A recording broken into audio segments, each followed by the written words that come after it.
주민자치라는 것이 그 하면 할수록 보면 볼수록 쉽지 않다. 참 어렵다. 그런데 이제 사람들이 너무 이제 가볍게 보고 너무 쉽게 보고 또 잘못된 접근을 하고 잘못된 시행을 하고 있는 이런 현장이 안타까워서 지금 이제 어떻게 하나 현재도 고민을 하고 있습니다. 그 사업하고 주민자치만 했는 게 아니라 그 중간중간이 그 다른 활동도 많이 했는데 그 참여연대에서 연구소 이사장도 한 5년 정도 했습니다. 그러니까 시민운동에 관해서도 그 뭐 많이는 모릅니다만 그 이제 뭐 이사장으로 그 이제 어느 정도 이제 그 배웠다 그럴까요? 아직도 많이 배우고 있습니다만은 그 이제 그러니까 경영자로서 또 이제 또 시민운동가로서 또 하나는 이제 그 연구하는 학자로 이 세 가지 신분을 가지고 이제 주민자치를 살폈던 내용을 오늘 이제 말씀을 좀 드리겠습니다. 먼저 들어가기 전에 이제 말씀드리고 싶은 게 공론장도 그러고 주민자치도 그러고 우리가 해야 될 일이 두 개가 있습니다. 그 이제 당면하고 있는 이제 주민자치나 공론은 다 복수의 사람들입니다. 그리고 각기 다른 사람들입니다. 이제 이랬을 때 그 최소 공배수를 만들거나 최대 공약수를 만들거나 둘 다 만들면 좋습니다만은 둘 다 못 만든다면 하나는 반드시 만들어야 됩니다. 근데 그게 제가 이제까지 보기 쉽지 않습니다. 이제 오늘 이제 그 이야기를 문제를 최소 공배수 최대 공약수를 정말 합리적으로 바람직한 이제 약수나 배수를 만들어내는 어떤 이런 것들을 이제 우리 과제라고 생각하면서 이제 들어가겠습니다. 슬라이드를 제가 넘기면 되나요? 아니면 소장님 넘겨주시나요? 소장님, 슬라이드를 이거 제가 넘기나요? 안 넘어가서 그런데. 소장님. 제가 공동 호스트로 이게 해서 안 넘어가요. 안 안 넘어가요? 넘어가요. 예. 잠깐만요. 잠깐만요.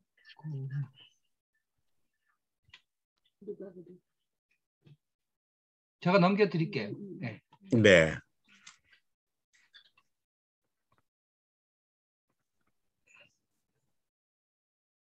오늘 제가 이제 이제 계속 넘겨주십시오.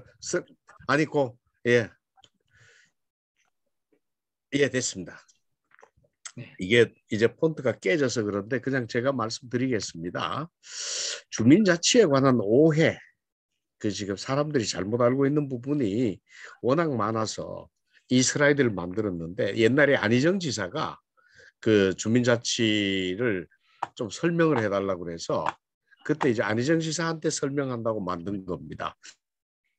주민자치는 공무원이 시키는 공무를 하는 게 아니라 주민들이 잘 먹고 잘 살고 잘 노는 것을 하는 게 주민자치고 이걸 혼자 하면 개인자치고 공무원들이 해주면 관치나 행정이 되고 이제 주민들이 함께 하면 주민자치가 되는데 이때 이제 개인자치에서 주민자치로 이제 관치에서 주민자치로 이행해야 되는 이게 있는데 그게 쉽지 않다는 얘기를 그때 이제 안희정 지사하고도 얘기를 하면서 이제 어떻게 그러면 주민들이 함께 하도록 만들 거냐 이제 그 얘기를 논의를 했던 슬라이드입니다. 넘어가 주시죠.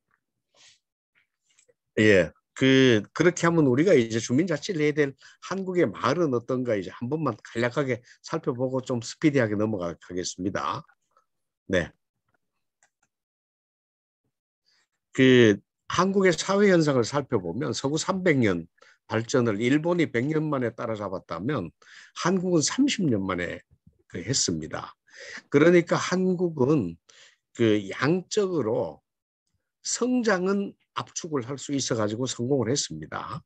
그러나 질적으로 성숙은 압축이 불가능했습니다.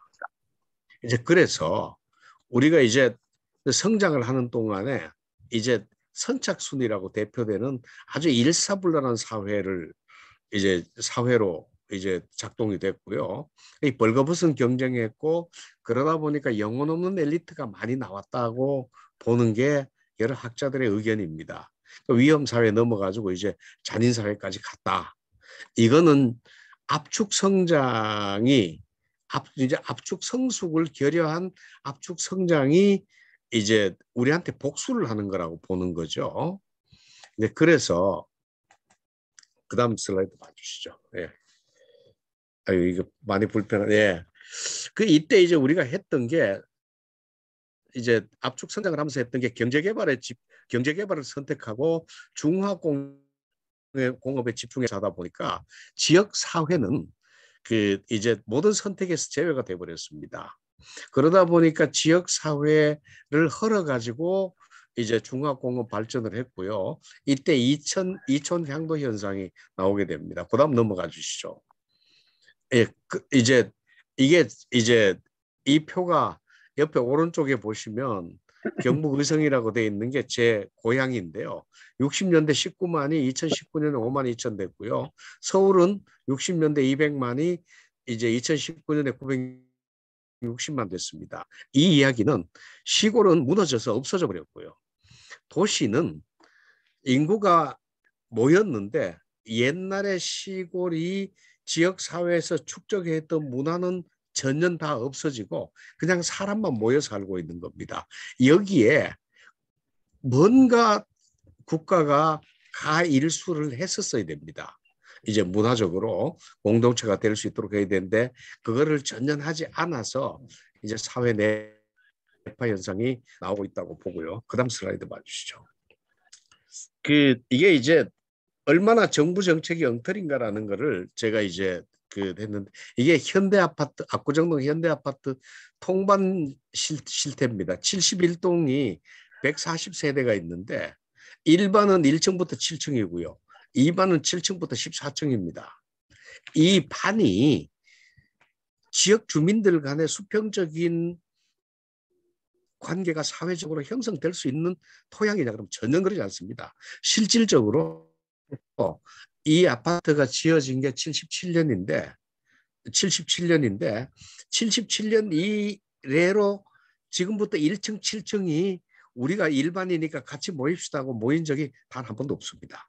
이 이야기는 정부가 그냥 정부 규정에 의해서 통반은 만들어 놓고 통반장을 심부름꾼으로 활용했지 이 통반이 공동체로 될 수 있는 어떤 이제 기제로는 전혀 작동하지 않았다는 말하자면 이제 사회를 방치해 버린 겁니다.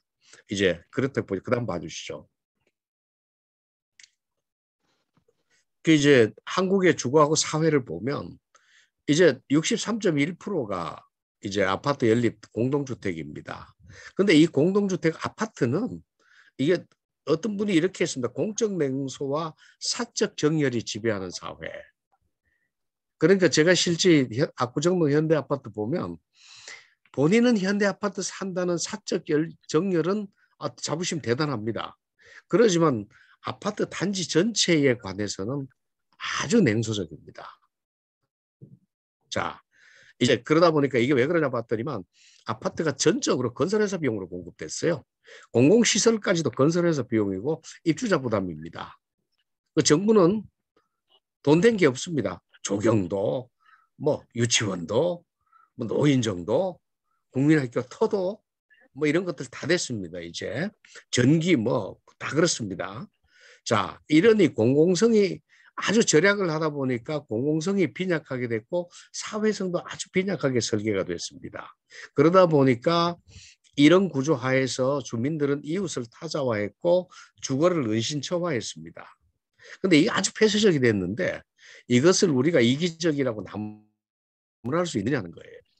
이기적일 수밖에 없는 환경에서 이기적이 됐다고 보는 거거든요.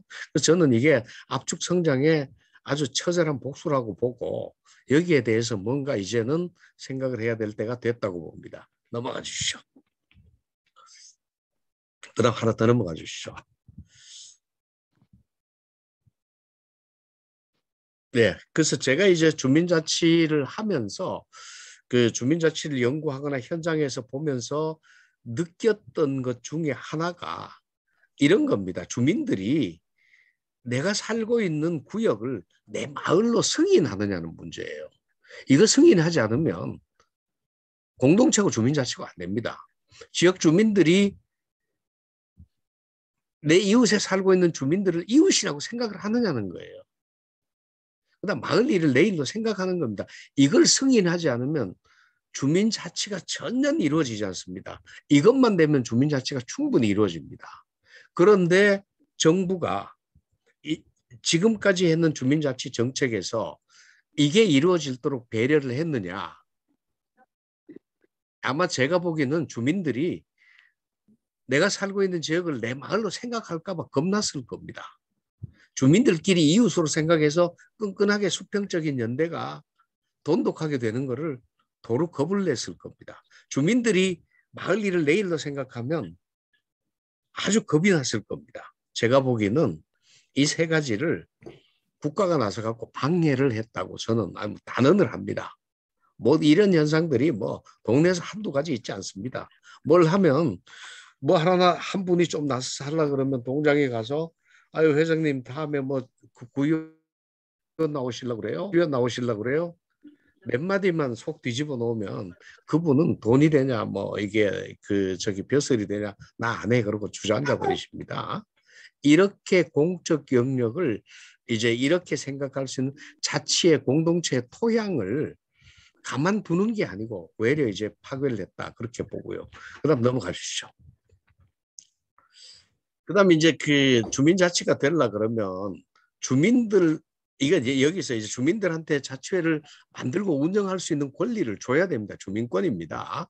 자치회는 주민자치 실천할 수 있는 이제 권리 능력과 행위 능력을 부여를 해줘야 됩니다. 근데 지금 현재 주민자치회를 설치할 수 있는 권한이 주민들한테 있을까요? 시장군수 구청장한테.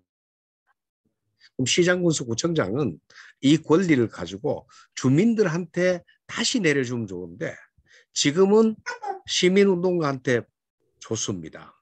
주민자치회 설치 및 운영을 민간 위탁해버렸습니다. 주민들은 가만히 앉아가지고 날벼락을 맞아야 되는 주민권을 통째로 뺏기는 이런 건데 여기서 우리가 잘 생각하면 이렇습니다.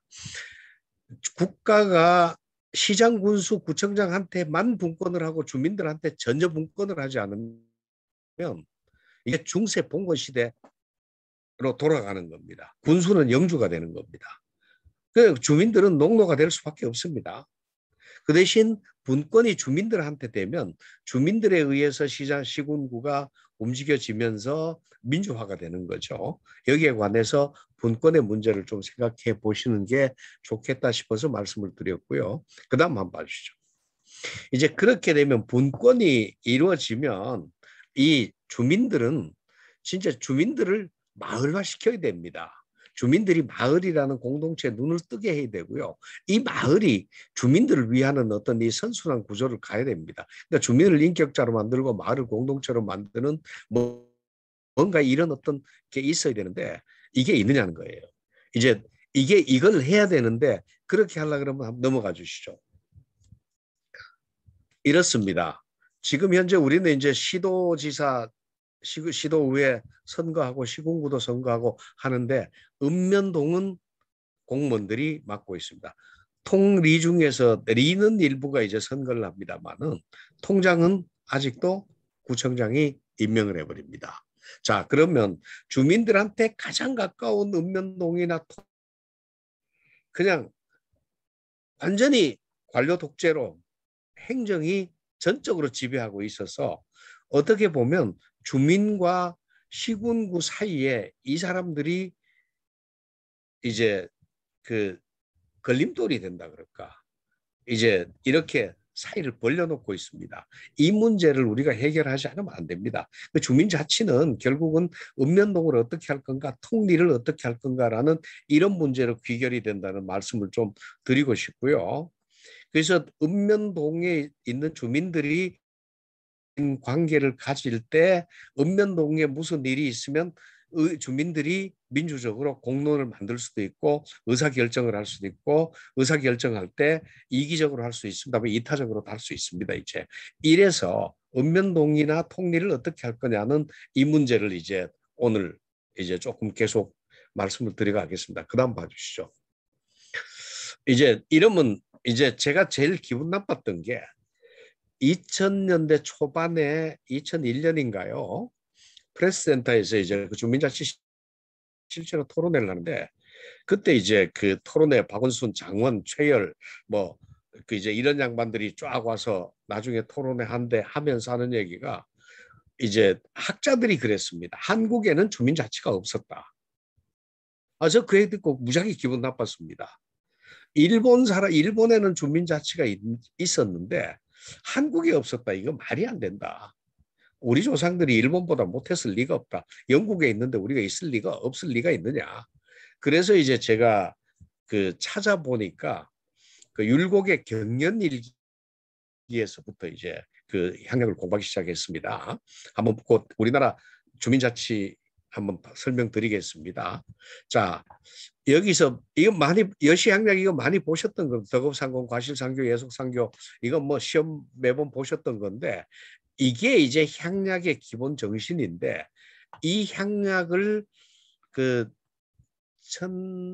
이제 경상도 관찰사 김한국이 이제 제일 처음에 들여왔다 그러는데 이 향락은 남전여시 옆에 표본은 이제 남전여시 집성촌에 있는 종친들 간의 향락입니다. 이거를 조선은 행정구역에 적용을 했습니다. 집성촌과 행정구역은 틀리는데 뭐가 틀리냐면 구성이 종친만으로 되어 있느냐 아니면 양반 상민의 수직적인 구조가 있느냐는 겁니다. 종친끼리는 되게 수평입니다. 이제 그런데 이 한국의 행정구역은 양반과 상민이 분명히 신분으로 되어 있고요. 그러다 보니까 종친 간에는 수평적인 관계지만 이게 반상에는 수직적인 관계가 됩니다. 근데 중국에서는 상부상조하던 게 한국에는 도덕교화라는 걸로 아주 이상하게 변질이 돼버립니다. 이래서 나중에는 통제 수탈로 변질이 돼버립니다.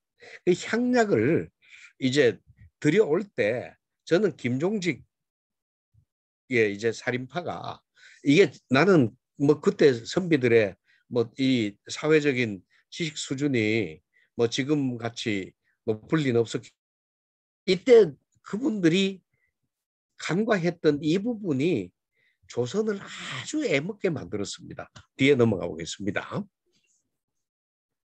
그다음 장 한번 넘어가 주시죠. 이제 그게 향락 발전 단계로 쭉 나가면서 보겠습니다. 향규 그런데 아까 지금 말씀드렸던 대로 제지 사족이 상민과 상부상조하는 게 아니라 아예 그냥 상민을 교화하는 겁니다. 이게 이제 수직구조로 수평구조가 수직구조로 갔는데 여기서 뭐가 있냐면 과실상규, 환난상률, 덕업상권 이렇게 되면 덕업을 교화라는 명목으로 덕업 자체가 강제가 돼버립니다. 과실상규. 이래서 조선의 향락은 형벌권도 나중에 가지게 되는데 이제 이렇게 되니까 공동체가 아니라 양반의 지배체계로 가버립니다. 이거 실패했습니다. 얼마 안 갔습니다. 얼마 못 갔습니다.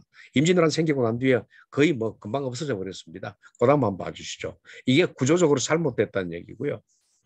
그다음에 이제 그 임진왜란 끝나고 나니까 양반 상민이 화합을 안 하면 안 되겠으니까 양반과 상민을 억지로 주민자치회에다가 모았습니다.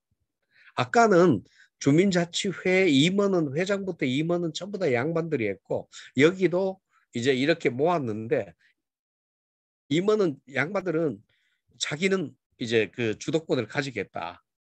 그래서 상민들은 따라와라. 이러니까 상민들은 우리 못하겠다 싫다. 이래서 여기서 싸우다가 결국은 이거 발전하지 못하고 양반 상민의 그 이제 차이를 극복 못하고 이것도 망하고 맙니다. 이제 그러니까 그다음 장 봐주시죠. 하다가 안 되니까 이제 수령이 나와서 양반 상민을 통째로 이제 관리하는 수령향락이 나옵니다.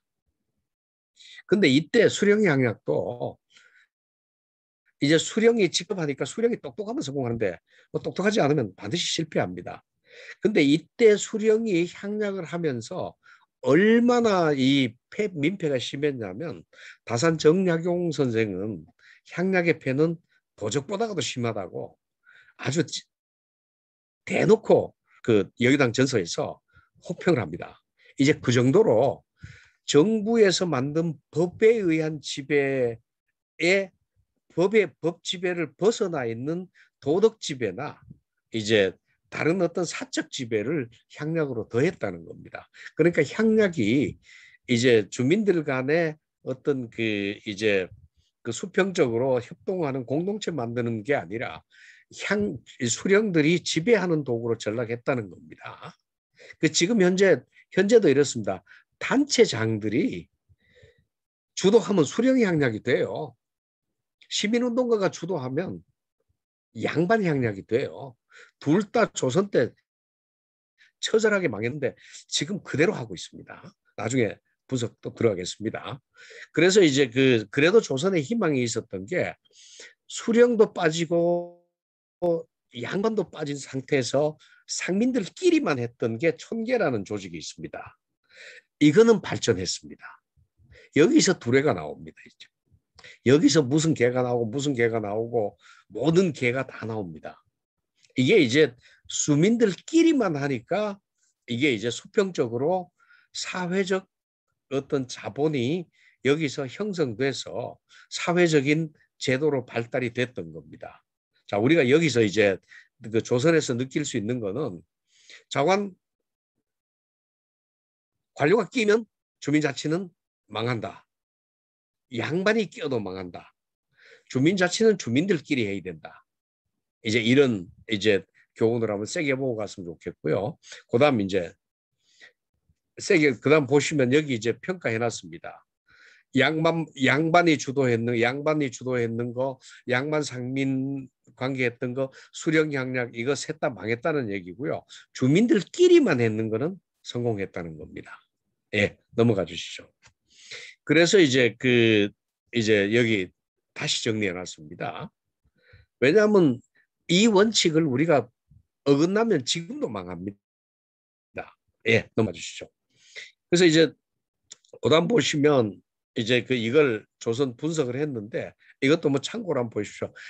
여기서 밑에 뭐 향규 1517년, 뭐 동계 1601년, 이제 주현양락 1747년 돼 있는데 이건 다 망했고요. 촌계라고 하는 주민들끼리 했는 것만 성공했다는 얘기고 그 뒤에 1895년에 향회가 나옵니다.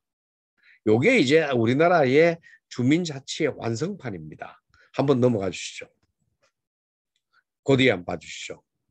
그러니까 예, 그러니까 한 326년 동안의 향락이 실패를 거듭하다가 이제 대한제국 때 김홍집 내각이 이제 여기 김홍집 내각에는 미국 유학 갔다 온 사람들이 많고 공사 갔다 온 사람도 있었습니다. 민주주의 제도를 받습니다.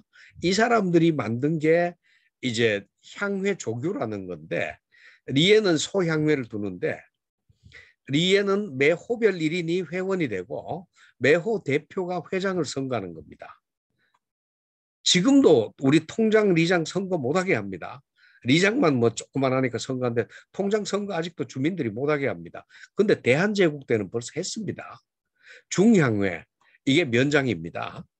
그러니까 각 리별 이제 주민자치 회장 외에 그 대의원 2명 해서 각 리당 대의원 3명이 모여가지고 면회를 구성하고 면회 회장도 주민들이 선거를 해버립니다. 그다음 이 면회 회장과 이제 대의원 2명이 모여가지고 군회를 만듭니다. 여기서 군수가 중앙정부에서 파견한 군수가 있습니다.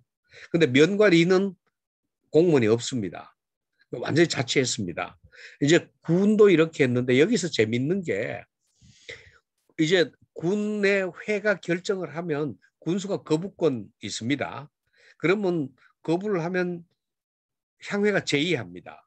군수가 재거부하면 향회가 3위 합니다. 향회가 3위를 하면 군수는 세 번째 거부는 못하고 관찰사한테 물어보러 갑니다. 이제 이 정도로 뭐랄까 민의 권리가 신장돼 있고요. 요때 반상 제도가 철폐가 돼 있습니다. 이제 반상 구분 없이 향회에 동일한 회원이 되고요. 이제 이런 어떤 민주적인 제도가 있었습니다. 근데 지금 현재 오늘 갖다 놓고 봐도 지금 현재 있는 주민자치제도보다가 훨씬 더 발달됐습니다. 자, 이게 있었는데 우리나라는 주민자치가 없다 그러니까 제가 성질이 나서 이거는 정리해놨다고 여러분들이 봐주시면 되고요. 그다음 한번 봐주시죠. 이렇게 좋은 제도를 만들었는데 일제가 식민지 딱 하면서 면장을 공무원으로 만들어버리고 리장도 준공무원을 만들어서 완전히 향회를 무력화시켜버립니다. 이제 이렇게 해서 이제 조선의 향락 경험도 단절되고 향회 조규도 단절이 돼버립니다. 예, 넘어가 주시죠. 예, 넘어가고요. 그다음 봐주시죠. 그래서 지금 어떻게 해야 되냐면 일제가 저렇게 단절시키고 저건 그 김대중 정부 이전에 김영삼 때까지도 이 주민자치라는 개념은 없었습니다. 이제는 어떻게 해야 되냐면 이렇습니다. 밑에 칸에 이제 황색된 거 보시면 구역을 주민들이 마을로 승인할 수 있도록 있고 주민이 옆에 보면 주민들을 이웃으로 승인할 수 있도록 마을 일을 주민들이 내일로 승인할 수 있도록 이제 하는 게 주민자치의 이제 충분 조건이라 그러면 분권은 어떻게 해줘야 되냐면 이렇습니다. 제일 첫 번째 구역을 주민들이 나의 마을로 승인할 수 있도록 분권을 해줘야 돼요. 공무원들이 뭔가 쥐고 있으면 안 됩니다. 그다음 주민들이 이웃으로 생각할 수 있도록 분권을 해줘야 됩니다. 주민들이 동네 일을 내일로 생각할 수 있도록 분권을 해줘야 됩니다. 근데 이 분권은 지금까지 전혀 없었다. 나중에 드릴 말씀 많습니다만은 저건 행안부가 여기에서 주 원흉입니다. 절대 안 해놓으려고 그럽니다. 뭐 시장군수 구청장은 겉으로는 주민이 주인입니다. 그래도 여기에 대해서는 단 한 톨도 내놓지 않습니다. 이제 이렇게 보면 저건 분권은 어떻게 해야 되고 자치는 어떻게 해야 되는가라는 건데 분권 없는 자치는 없습니다. 이제 그렇다고 분권한다고 자치가 되는 것도 아닙니다. 이제 이 두 가지 숙제를 어떻게 해야 되고 그다음 한번 봐주시죠. 이제 분권은 어떻게 해야 되냐면 개인 차원에서는 주민권이니까 주민에 만들 수 있는 권리 줘야 됩니다. 집단 차원에서는 자치권이니까 자치회를 운영할 수 있는 권한을 줘야 됩니다. 그러면 자치회를 운영하려고 그러면 돈도 필요하고 사람도 필요하고 권한도 필요하면 다 줘야 됩니다. 근데 지금 주민자치는 완전히 쭈그렁바가지 만들어 놓고 아무것도 없습니다. 이것 때문에 박원순 시장하고 저하고 언쟁했는 게 많다는 거 말씀드리고 돌아가신 분이기 때문에 뭐 더 이상 비난하지 않겠습니다. 그다음 봐주시죠.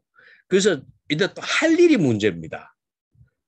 이제 주민들이 생활 중심형 사업을 한다면 그냥 사무국에서 늘 살아가는 거니까 그냥 사무국 직원 하나만 있으면 되는데 과업 중심형 사업을 하려고 그러면 일할 일꾼이 있어야 됩니다. 근데 지금 현재 정부는 과업 중심을 자꾸 고집을 하면서 일꾼은 안 줘요. 네가 알아서 하라는 거예요. 이거는 무슨 소뚜껑으로 자라잡는 것보다도 더 심하다. 후한무치하게 짝이 없다. 저는 이제 정부를 그렇게 비판을 합니다. 그 다음 칸 봐주시죠. 이제 주민자치가 해야 될 일은 이렇습니다. 지금 이제 국가 소속으로 주민자치위원회는 국가기구로 했습니다. 그럼 자치회는 사회기구가 돼야 되면 이게 주체가 국가에서 사회로 바뀌면 다 국가 하던 일을 해서 안 됩니다. 이제 어떻게 보면 주민자치는 스스로 굴러갈 수 있도록 사회적 자본을 형성해야 되고요. 또 주민자치회는 국가가 해주지 않는 사각지대에 있는 사회 서비스를 공급을 해야 됩니다. 이웃끼리 돕자는 거죠. 그 다음에 이제 또 하나 중요한 거는 주민자치회가 주민들 대변 못하면 이거 있을 필요 없습니다. 근데 이게 지금 어떻게 보면 정부가 가장 겁을 내는 게 주민들이 탄압할까 봐 겁낼 겁니다. 그 민원이 더 많아질 거라고 아주 소스라치게 놀라는 게 이런 대목인데 오늘은 제가 문제 제기를 주로 많이 해드리는 거니까 그냥 문제 제기로 넘어가 주시죠. 다음에 필요하면 제가 의견 더 드리겠습니다. 넘어가 주시고요. 그다음에 이제 그러다 보니까 주민자치회는 주민들의 자발성 또 자치라는 자율성 이 마을에서 이루어지는 겁니다. 반드시 주민이 해야 되고 마을에서 해야 됩니다. 읍면동에서 하는 거 아닙니다. 읍면동이 마을 아닙니다. 그 차이를 이제 찾아내야 됩니다. 반드시 자치해야 됩니다. 자치라는 게 뭔가 개념이 제가 보니까 공무원들은 서울에 있는 시민운동가들 이 개념 전혀 못 잡아냅니다. 마을 개념도 못 잡고요. 주민 개념도 못 잡고 이 세 가지가 다 헷갈리는 게 지금 서울시의 서울형 주민자치회라 이제는 좀 바로 잡아야 되겠다. 이제 생각이 들고요. 그래서 그다음 간 보시면 주민자치회는 속성이 NGO입니다. 국가기구 아닙니다. NPO입니다. 시장에 소속되어 있는 기구 아닙니다. NFO입니다. 특정 시민단체나 어느 단체가 조직적으로 개입해서는 안 되는 단체입니다. 주민자치회입니다. 근데 여기서 지금 현재는 정부는 주민자치회를 지호로 만들려고 그러고요. 시민단체는 주민자치회를 FO로 만들려고 그럽니다. 자, 이 오류를 주민자치회가 못 견딥니다. 이 오류를 계속하면 주민자치회라는 이름이 있어도 주민들도 없고 자치도 없는 그냥 회만 있게 될 겁니다. 그 다음 가주시죠. 그 다음 이제 주민자치회 구역인데 마을 문제입니다. 읍면동에 주민자치회 설치한다 그러면 면적 엄청나게 넓습니다. 무보수 명예직인 주민자치회장이 이거 일주일에 한 번도 못 돌아요. 일주일에 한 번 돌라 그러면 하루 종일 해야 됩니다. 사람 몰라요. 인구 3만 되는데 어떻게 합니까? 아, 그 동장이 또 있어요. 뭘 하려고 그러면 동장하고 싸워야 돼요. 여기서 주민자치가 되느냐? 제가 보기에는 말도 안 됩니다. 될 수가 없습니다.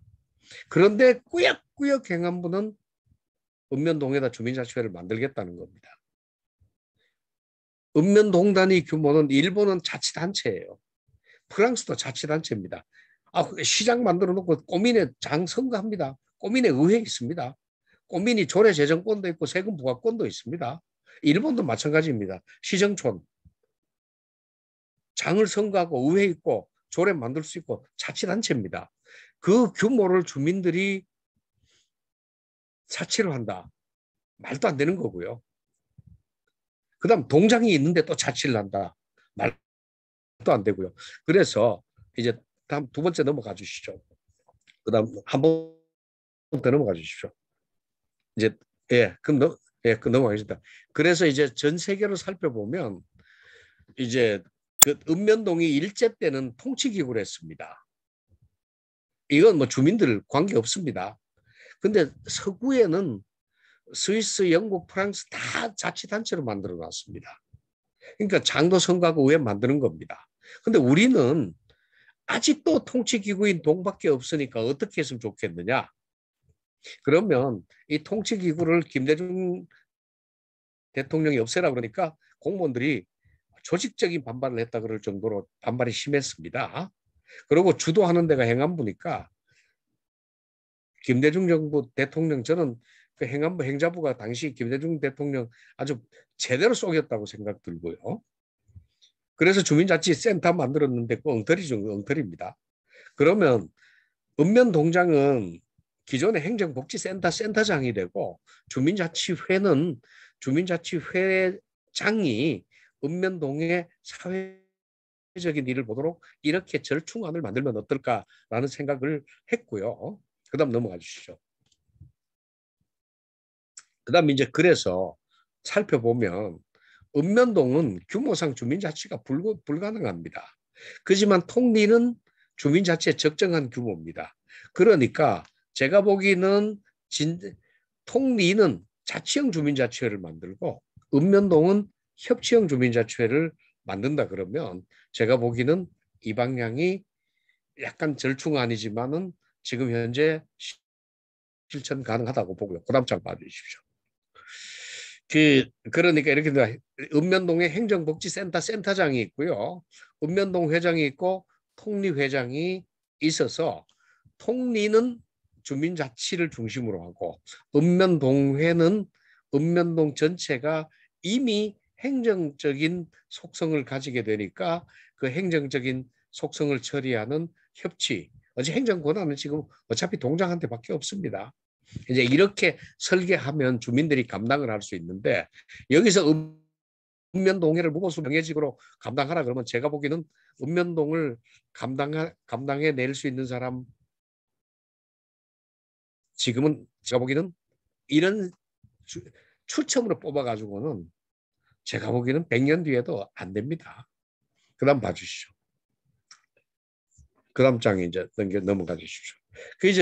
그러면 이제 그 위에 장입니다. 그 전장 봐주십시오. 이제 주민들은 다음입니다. 주민들은 개인 차원에서 주민 역량, 개인 차원의 자치 역량이 있어야 되고요. 자치는 집단 차원의 자치 역량이 있어야 되고, 국가는 제도 차원의 자치 역량이 있어야 되는데, 제가 보기에는 행안부 제도 차원의 자치 역량이 빵점입니다. 없습니다. 할 생각이 없어요. 그러니까 역량이라고 할 것도 없고, 할 의도가 없습니다. 예. 자치회도 집단 차원 역량 전혀 없습니다. 주민이 회원이 아닙니다. 돈도 없고 사람도 없고 권한도 없으니까 없습니다. 개인 차원의 주민자치 할 수 있는 역량 충분합니다.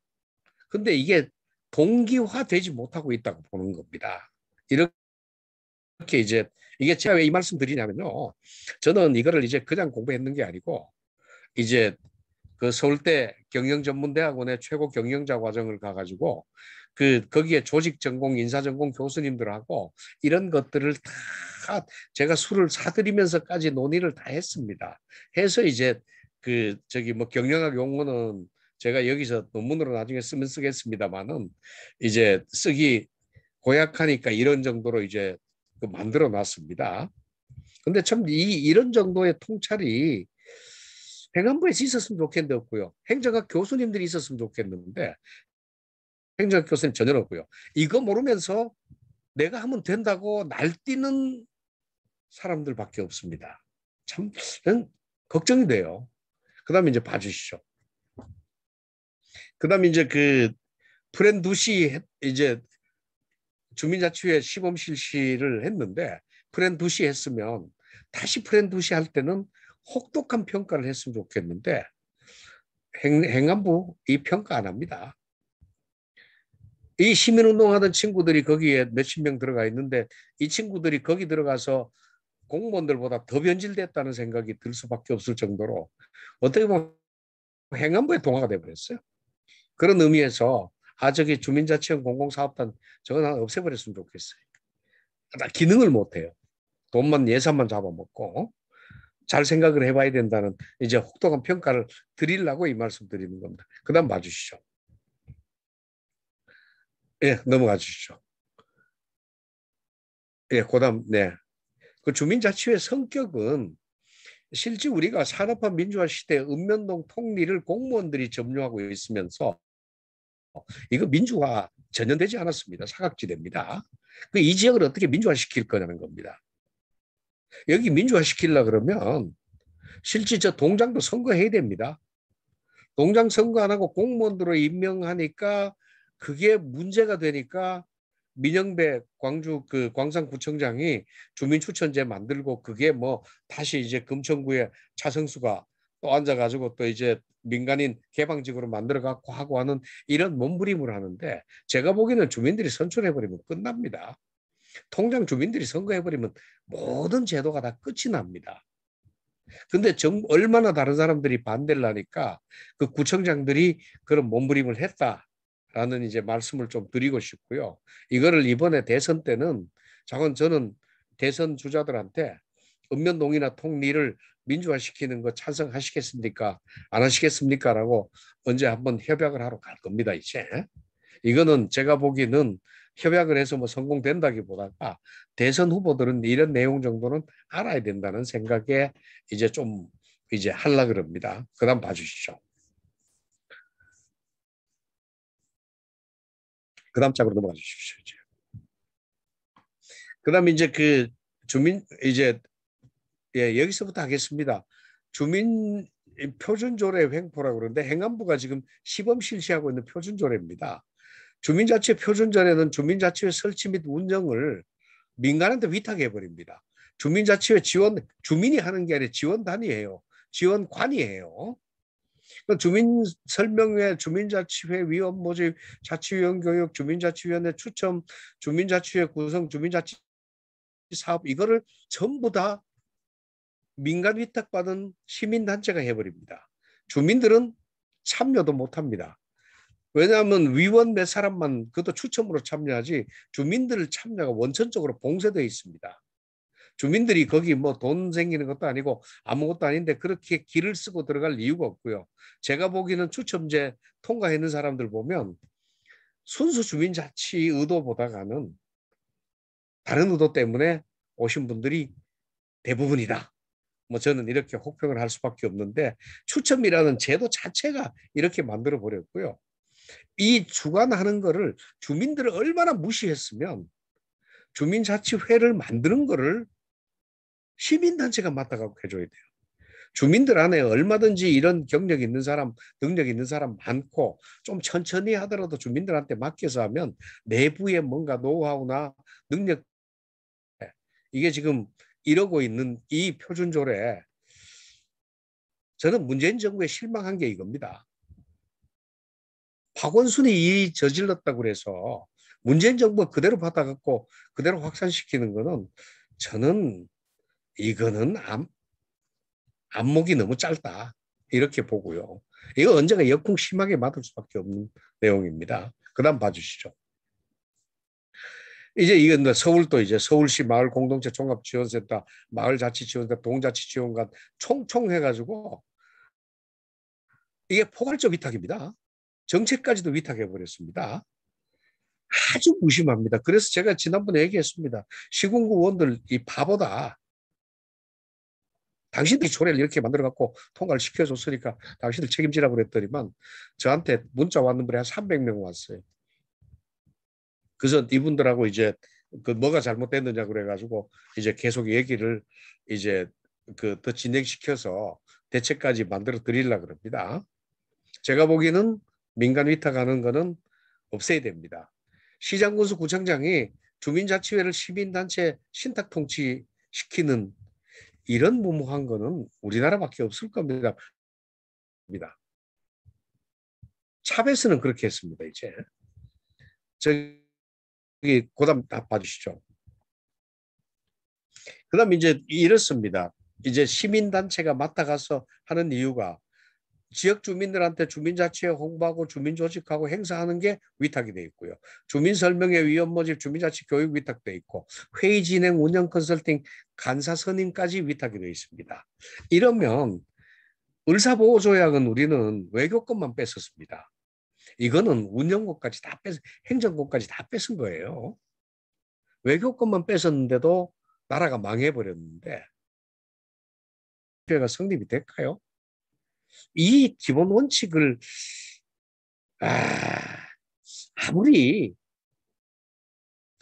내한테 유리한 게 좋다고 그래도 이 정도 양심은 있어야 되는데 그 다음 봐주시죠. 자, 이제 그다음 행안부의 조례 왜곡인데요. 지방자치분권 및 지방행정체제 개편에 관한 특별법 27조에는 풀뿌리 자치 활성화와 민주적 참여의식 고양을 위하여 읍면동에 해당 행정구역의 주민으로 구성되는 주민자치회를 둘 수 있다 이렇게 돼 있습니다. 주민자치회 주민으로 구성됩니다. 이렇게 하면 회칙은 주민들이 만들 수 있고요. 회장도 주민들이 뽑으면 돼요. 회비도 주민들이 정하면 됩니다. 이렇게 돼 있는데 자, 표준조례에는 뭐가 빠졌냐면 이제 이렇게 클릭 한번 해주시죠. 아니 위에 돌려주십시오. 위로 다시 돌려주십시오. 그다음 자, 표준조례에는 해당 행정구역의 주민으로 구성되는 빨간 글에 이 말이 빠졌습니다. 그냥 읍면동에 주민자치회를 둘 수 있다고 되어 있습니다. 이 이야기는 법을 행안부 표준조례가 정면으로 위배하고 있고요. 제가 보기엔 대담하고 악랄합니다. 그러니까 주민들이 회를 구성하면 회칙 재정을 주민들이 하는데 못하게 주민들이 없으니까 시군구 조례로 정합니다. 회장 선출 주민들이 해야 되는데 공개 추첨해버립니다.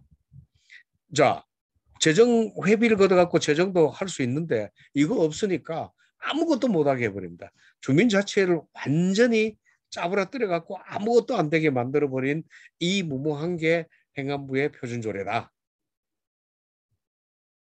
이걸 가지고 이렇게 해놓고도 지금 꿈쩍도 안 하고 있는데 신기합니다. 자, 이렇게 주민을 빼놓고 그다음 한번 봐주시죠. 주민을 뺐습니다. 이렇습니다. 주민들이 주민자치회 회원이 돼가지고 주민총회 하면 거기서 규약 만들고 대표 뽑고 사업하고 그래서 주민자치회 운영해서 다시 이제 선순환 사이클이 가는데 여기서 주민들이 회원이 못되게 빼버리면 주민자치회원 총회부터 없어지고요. 아까 말씀드린 대로 이 세 가지가 다 안 됩니다. 근데 주민총회를 계속 한다고 그래요. 한번 다음 장 한번 봐주시죠. 주민총회 한다 그럽니다. 자, 회원총회하고 오른쪽은 주민총회고 왼쪽은 주민총회고 오른쪽 회원총회입니다. 오른쪽부터 먼저 볼까요? 회원총회를 하면 회원들이 출석권이 있고 출석 정족수 있고 의결권이 있고 의결 정족수 있고 회원들이 선거권이 있고 피선거권이 있습니다. 이게 다 있어야 회원총회입니다. 근데 주민총회 그래 놓고 출석권은 있고요. 정족수 없습니다. 의결권 나온 사람들이 손은 들 수 있는 자격은 있는데 의결 정족수 없어요. 선거권도 없고 비선거권도 없습니다. 자, 오른쪽에 있는 이걸 주민총회라고 하는 거는 제가 보기에는 손바닥으로 하늘 가리고 눈 가리고 아웅하는 거거든요. 이런 데서는 좀 솔직했으면 좋겠어요. 이거를 한때 그도 시민운동 했던 사람들이 이거를 정당하다고 얘기하는 거 저는 좀 봐주기 힘들다 이렇게 보고요. 그 다음 좀 봐주시죠. 그 다음 장입니다. 자, 그 다음에 이제 주민자치회 조직할 때 아까 말씀드린 대로 그렇습니다. 이제 최고 의사결정기구가 없습니다. 이제 있는데 있어야 되고 원래 밑에 대표가 있고 이제 주민소통, 주민들하고 소통을 하기 위해서는 회원국이라는 조직이 일본도 있고 영국도 있고 다 있습니다. 우리가 가장 가까운 게 두 군데인데 이 기능이 있습니다. 명칭을 정확하지는 않은데 사무국은 그냥 회의 준비하는 정도는 다 있고요. 그다음 사업국은 무슨 일을 할 때 있습니다. 일본도 만일 정부에서 위탁 사업을 받으면 주민자치위원들이 그냥 하는 게 아니고 사업국장을 채용해서 그 사람은 유급으로 그 사업을 수행합니다. 근데 주민자치위원이 무급으로 봉사하도록 만들면 안 됩니다. 이제 구분이 돼 있고요. 주민 소통하는 것도 주민들한테 필요한 걸 주민들 대접촉 창구가 하나 개설이 돼 있어야 되는데 우리는 양쪽 두 개 다 없습니다. 넘어가고요. 이제 그래서 제가 이제 지난번에 자 시민운동단체하고 주민자치회하고 뭐가 같을까 다를까 이거 이제 페이스북에 올렸던 건데요. 조직 특성을 보면 주민자치회는 전체 주민의 보편 조직입니다. 근데 시민운동단체는 소수운동가의 특수조직입니다. 그 중심이 그러니까 주민자치회는 사람이 중심이 되어 있다 그러면 시민단체는 대개 이슈입니다. 뭐 옛날부터 이슈 파이팅 하는 이제 그런 속성을 갖고 있는데 그래서 이제 그다음 문제가 확장했을 때 이제 주민자치회는 사람이 모였다 보니까 사업을 찾아냅니다. 좋은 일 없냐 이렇게 가는 방향이 있고요. 운동단체는 사업 중심으로 하다 보니까 자꾸 세력 확장을 하려고 그럽니다. 이게 두 개 정반대입니다. 대립적인 관계이기 때문에 이 시민운동단체가 주민자치회 내부에 있으면 그래도 긍정적으로 기여를 할 수 있는데 상부에 있다 그러면 이거 주민자치를 완전히 말살을 시켜버리는 이제 그런 어떤 속성이 있습니다.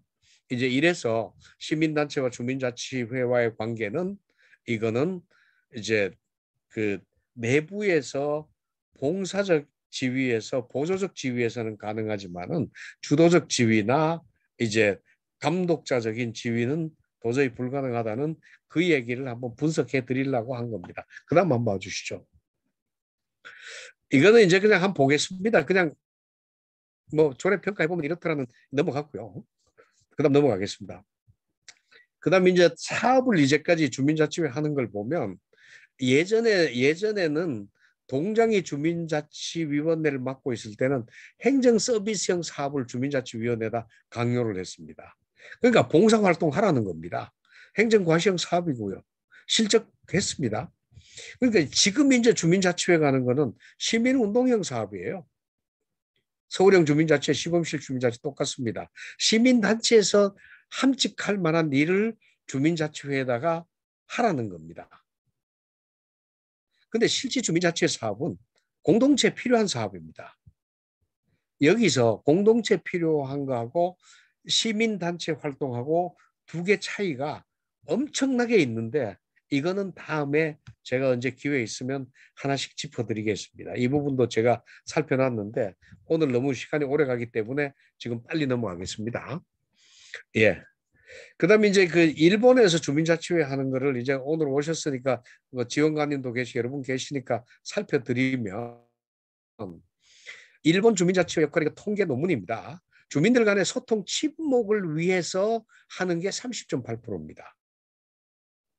주거 환경 유지에 31.7%인데 가로등 꺼진 거, 그다음 뭐 길 무너진 거, 그다음 방범등 어두운 거 이런 것들 쓰레기 분리수거하는 거 이런 것들에 이제 주민들이 편리하게 해주는 게 31.7%고요.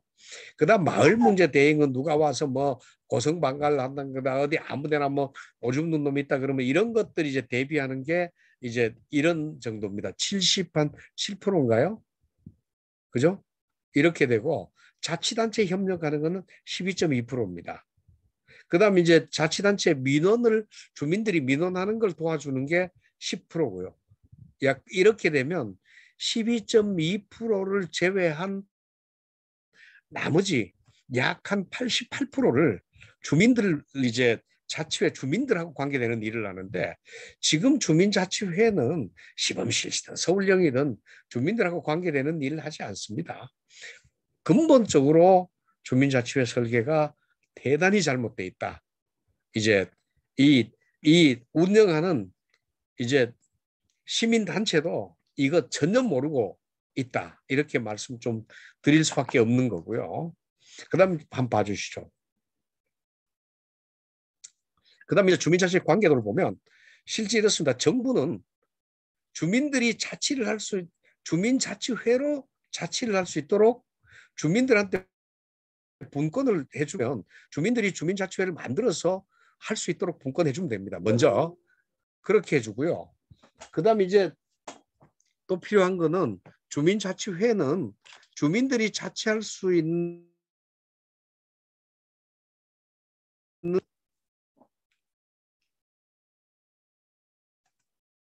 주민들이 자치를 아이고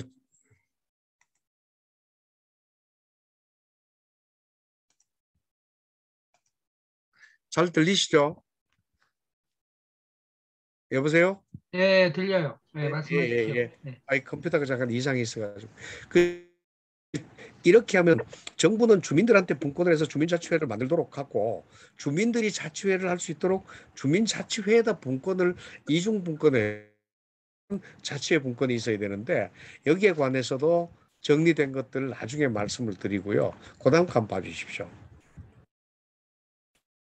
그 다음 장. 이제 주민자치법의 기본적인 조건은 주민들이 주민자치회 설립할 수 있는 권리 부여해주고 주민들이 주민자치회원 총회를 통해서 회칙 제정하고 대표 선출하고 사업 결정하고 자원 조달해서 주민자치회 운영할 수 있도록 이것만 딱 해주면 나머지 주민들이 하는데 여기에다 뭐 신원조회권을 준다, 범죄조회권을 준다, 뭐 국유 재산 분할권을 준다 이런 어떤 주민들한테 이런 권리는 주지 않고 나머지 권리만 잔뜩 갖다 놓는다 그래서 주민자 저 김영배 의원님한테 되게 실망을 했는 게 그 의원님 만든 법은 나는 한 100번 읽어보고 한 10번은 분석했는데 이해가 안 가요. 이제 그다음 이제 넘어가겠습니다. 그 이제 주민자치는 민주제입니다. 그 이제 일본서 디모크라시를 이 후쿠자와 유기치라는 사람이 제일 처음 번역할 때 하극상으로 번역했습니다. 민주제. 근데 원래는 이게 번역이 민주제입니다. 근데 하극상으로 번역했다가 나중에 민주주의로 또 번역을 했어요. 후쿠자와 유기치 이 사람이 유길준의 선생이고 뭐 이렇게 우리나라 개화파들의 선생입니다. 이 양반이 이렇게 했는데 민주주의로 된 게 저게 뭐냐면 민주제로 번역을 하면 천황제나 이런 이제 천황제하고 직결이 돼서 비판이 곧바로 갈까봐 이게 디모크라시즘으로 그냥 통일시켰습니다. 디모크라시즘도 민주주의, 디모크라스도 민주주의. 일본에 이런 게 숨어 있습니다. 자, 이제 제가 드리고 싶은 말씀은 그게 아니고요. 이제 디모크라시는 하극상이 맞습니다. 그 대신 바람직한 하극상을 좀 했으면 좋겠고, 유쾌하게 반란을 좀 주민들이 일으켰으면 좋겠어요. 이게 자치 역량이라고 보는 거예요. 그러면 여기서 정치인들도 국민들이 하극상을 하되 바람직한 하극상을 할 수 있는 것을 받아줘야 되고, 행정가들도 유쾌한 반란을 하면 그게 유쾌할 수 있도록 보장을 해줘야 됩니다. 근데 이게 이런 지평이 전혀 없는 상태에서 주민자치 그러는데, 그렇게 해서 주민자치 해본들 제가 보기에는 주민동원 넘어가기 어렵지 않느냐. 그래서 제가 보기에는 이제 우리 박태순 박사님하고 이제 저도 지금부터 지금까지 이제 뭐 연구했는 것들을 총망라하고 여기에다가 이제 성공할 수밖에 없는, 좀 성공을 필연적으로 담보하는 어떤 이제 그런 이제 정책들이 연구들을 같이 좀 해서 어떻게 보면 외국에서 보란 듯이 이제 견학고는 그런 주민자치를 한번 만들어 보고 싶습니다. 여기 계신 분들이 앞으로도 이제 많이 도와주시고요. 또 이거는 지금 현재 한두 사람이 해야 되는 게 아니라 전체가 이제 해야 되는데, 이제 제가 보기에는 학문분과로 보면 이렇습니다. 가장 먼저 행정학이 뭐 동원될 수밖에 없지만은 정치학이 있어야 돼요. 사회학이 있어야 돼요. 교육학이 있어야 돼요. 복지학이 있어야 돼요. 뭐 이제 저는 그러다 보니까 이 주민자치 가지고 발제를 정치학회도 가고 사회학회도 가고 교육학회도 가고 하다 보니 민속학회도 가고 다 가서 발제를 해드리는데, 이제 거기 있는 선생님들하고 이제 다각도로 이렇게 좀 모여서 이제는 저기 이제 마을 주민들의 보편 조직인 것처럼 이제 보편적인 그 조직이 보편적으로 성공할 수 있도록 하는 이제 차원의 이제 모색을 좀 해야 되겠습니다. 제가 두서없이 그냥 마구 말씀드렸습니다. 마치겠습니다.